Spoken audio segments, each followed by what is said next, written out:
Hello friends, welcome back to சமைப்போம் வாங்க. எல்லாரும் எப்படி இருக்கிறீங்க? எல்லாம் நல்லா இருப்பீங்கன்னு நினைக்கிறேன் நான். ஃப்ரெண்ட்ஸ், இன்றைக்கி நம்ம மட்டன் தால்ச்சா எப்படி செய்யறதுன்னு பார்க்கலாம். ரொம்ப குயிக்காகவும் ஈஸியாகவும் சிம்பிளாகவும் செய்யலாம். அதுக்கு அது ரொம்ப டேஸ்ட்டாக இருக்கிறதுக்கு லாஸ்ட்டாக நான் 2 பொருள் வறுத்து நுணுக்கி சேர்ப்பேன். அந்த பொருள் அந்த தால்ச்சாக்கே ஹைலைட்டாக இருக்கும். அதனால் நீங்கள் மிஸ் பண்ணாமல் பாருங்கள், ஸ்கிப்பும் பண்ணாதீங்க. அப்போ தான் உங்களுக்கு ஸ்டெப் பை ஸ்டெப்பாக எப்படி செய்யறதுன்னு உங்களுக்கு தெரியும். வீடியோக்குள்ளே போகலாம் ஃப்ரெண்ட்ஸ், வாங்க. ஃப்ரெண்ட்ஸ், 100 கிராம் அளவுக்கு துவரம்பருப்பு ஒரு அரை மணி நேரம் ஊற வச்சுருக்கிறேன். அதையும் குக்கரில் போட்டுட்டு 50 கிராம் கடலைப்பருப்பு அதையும் அரை மணி நேரம் ஊற வச்சுருக்கேன். அதையும் இதோடய சேர்த்துடுவோம். 150 கிராம் கிட்டத்தட்ட ஆட்டுக்கறி எலும்பு இருக்குது இல்லையா, அது 150 கிராம் நல்லா மஞ்சள் பொடி போட்டு கழுவி வச்சுருக்கேன். அதையும் இதிலே சேர்த்துக்கலாம். இதுக்கு 1 டீஸ்பூன் அளவுக்கு மஞ்சள் பொடி போட்டுங்க. இஞ்சி பூண்டு விழுது ஒரு அரை டேபிள் ஸ்பூன் கிட்டத்தட்ட வச்சுருக்கிறேன். அதையும் இதிலேயே போட்டுட்டு 2 டம்ளர் கிட்டத்தட்ட நான் தண்ணி ஊற்றிக்கிறேன். இந்த அளவுக்கு தண்ணி இருந்தால் போதும். சும்மா லேசாக முங்குற அளவுக்கு தண்ணி இருந்தால் போதும். இது வேகட்டும். இந்த எலும்பில் கொஞ்சம் கறி இருக்கும் பார்த்தீங்களா, அதெல்லாம் வேகணும் இல்லையா. ஒரு 5லேருந்து 6 சத்தம் வைங்களேன், கரெக்டாக இருக்கும். அது வெந்த பிறகு நம்ம பார்க்கலாம். இப்போ நம்ம தால்ச்சாவை தாளிக்கிறதுக்கு என்னென்ன நம்ம ப்ரிப்பேர் பண்ணி வச்சுருக்கிறோம், அதுக்கு என்னென்ன காய்கறி போடணும்னு சொல்லிட்டு அதையும் சொல்கிறேன். ஒரு 2 மீடியம் சைஸ் வெங்காயம் அரிஞ்சு வச்சிருக்கிறேன். 3 பச்சை மிளகாவை சும்மா உடைச்சி வச்சிருக்கிறேன். ரொம்ப அரிஞ்சா காரமாகி போயிட போகுதுன்னு.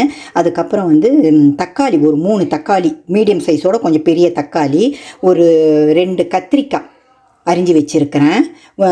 வெள்ளை முள்ளங்கி இருக்குது பார்த்தீங்களா, அந்த முள்ளங்கி ஒரு சின்ன முள்ளங்கி அதையும் அரிஞ்சு வச்சுருக்கிறேன். ஒரு மாங்காய், கொஞ்சம் ஒரே ஒரு சின்ன உருளைக்கிழங்கு, முருங்கைக்காய். இதுதான் இதுக்கு போடுற காய். உங்களுக்கு வேணும்னா நீங்கள் வாழைக்காய் கூட போட்டுக்கலாம், கேரட்டு போட்டுக்கலாம், எது வேணாலும் போட்டுக்கலாம். அது எல்லாமே ஆப்டாக இருக்கும் இந்த காய்கறி எல்லாமே இந்த தால்ச்சாக்கு போடுறதுக்கு.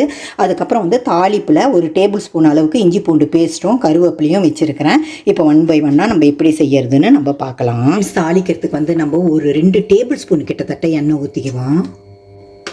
3 பிரிஞ்சி இலை போட்டுங்க. 6 அணி இருக்குது பார்த்தீங்களா, அது பட்டை லவங்கம் அது இந்த அளவுக்கு போட்டுங்க.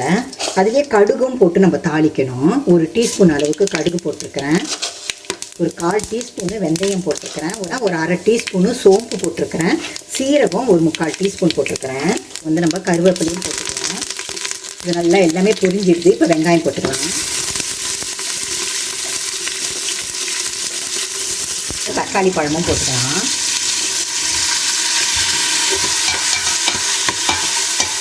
பாருங்கள், நல்லா கறி நல்லா வேக வச்சு எடுத்துட்டேன். பருப்பும் இந்த அளவுக்கு நல்லா குழஞ்சி வெந்திருக்குது.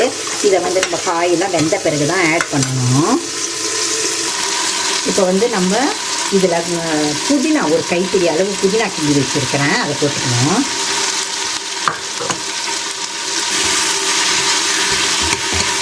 கடைசியாக ஒரு 2 பொருள் நான் வறுத்து அதில் ஆட் பண்ணுவேன். அதுதான் தால்ச்சாக்கே ஹைலைட்டு.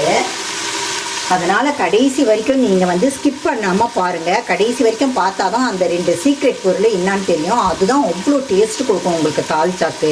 இப்போ இஞ்சி பூண்டு பேஸ்ட்டு வச்சுருக்கேன் பார்த்தீங்களா, ஒரு டேபிள் ஸ்பூனு, அதையும் இதிலே போட்டுடுவோம். காய் எல்லாமே நான் இதில் சேர்த்துட்றேம்மா. கொஞ்சம் நேரம் நான் மூடி வச்சுருந்தேன், நல்லா வதங்கட்டும் காயின்னு. இப்போ இதில் ஒரு பவுடராக நம்ம ஆட் பண்ணி வருவோம். இது 1 டீஸ்பூன் அளவுக்கு சீரகப்பொடி, இந்த அளவுக்கு சீரகப்பொடி சேர்த்துங்க. மல்லித்தூளும் 1 டீஸ்பூன் அளவுக்கு சேர்த்துங்க. ரெட் சில்லி பவுட்ரு ஒரு அரை டீஸ்பூன் கிட்டத்தட்ட ரெட் சில்லி பவுடர் போட்டுங்க.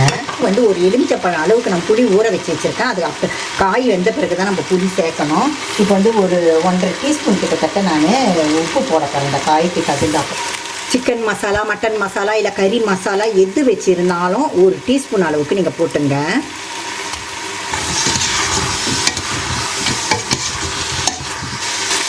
நான் சாம்பார் பவுடர் வீட்டில் அரைச்ச சாம்பார் பவுடர் 1 டீஸ்பூன் அளவுக்கு போடுறேன். நான் போட்டுட்டு நல்லா கலந்து விடுவேன்.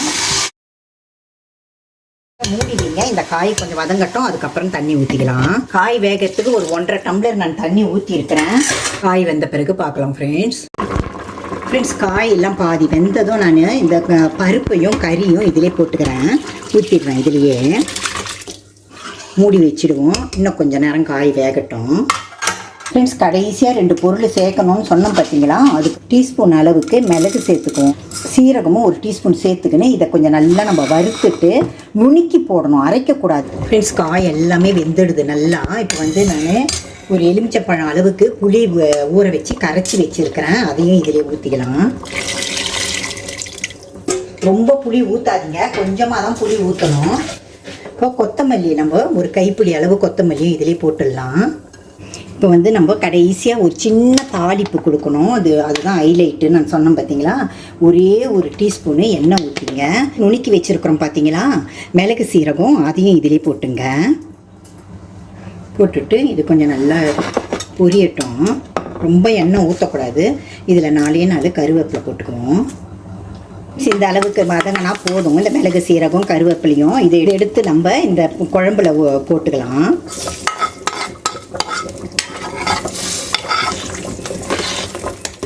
கொஞ்சம் நேரம் இருக்கட்டும் அடுப்பில். இல்லை கமன்னு தால்ச்சா வந்து நம்ம செஞ்சிட்டோம். இப்போ வந்து நான் இட்லி கூட சர்வ் பண்ண போகிறேன். இப்போ பாருங்கள் ஃப்ரெண்ட்ஸ், இதை பாருங்களேன்.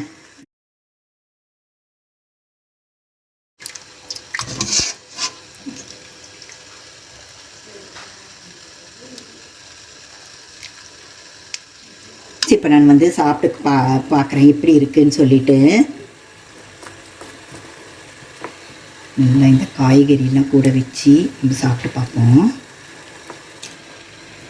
ஆஹா, சொல்ல வார்த்தையே இல்லைன்னு வைங்களேன். அவ்வளோ டேஸ்ட்டாக நல்லா அந்த கறிமணத்தோட பருப்பு சாம்பார் கறிமணம் எல்லாம் கலந்து அது ஒரு புதுவிதமான டேஸ்ட்லேயும் வாசனையாகவும் இருக்குது.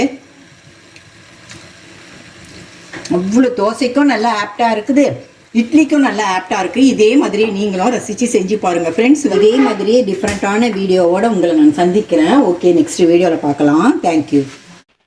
இந்த வீடியோ உங்களுக்கு பிடிச்சிருந்ததுன்னா லைக் பண்ணுங்கள், ஷேர் பண்ணுங்கள், கமெண்ட் பண்ணுங்கள், சப்ஸ்கிரைப் பண்ணுங்கள். மறக்காமல் இந்த பெல் பட்டனையும் ப்ரெஸ் பண்ணுங்கள். தேங்க்யூ.